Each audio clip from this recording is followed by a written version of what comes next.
O PP da Pobra denuncia a situación na que se encontra a Escola das Angustias. Segundo din, non entenden como a menos dunha semana para que comece o curso as obras de mellora se encontren nesta situación.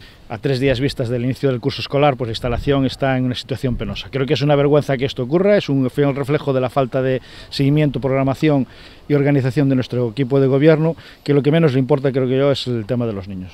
Creo que en 2 meses y medio han tenido tiempo suficiente para sacar la cubierta y cubrirla, algo que en cualquiera, en su casa, en domicilio particular, se hace en 3 días. Aquí, como pueden observar, han llevado más de 2 meses y medio.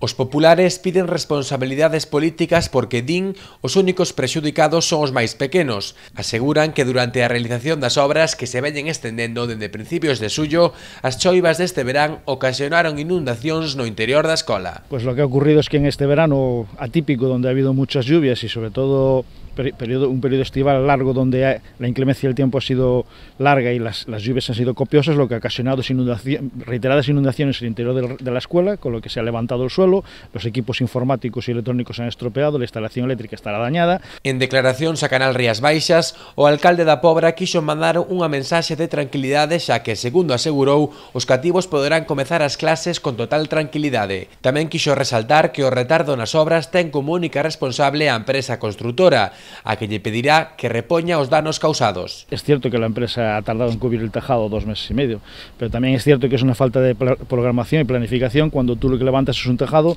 por mucho que lo hagas en el periodo estival, no puede estar un tejado sin cubrir 2 meses y medio. Dende o Executivo pobrense indican que as obras estarán rematadas entre finais de setembro e principios de outubro.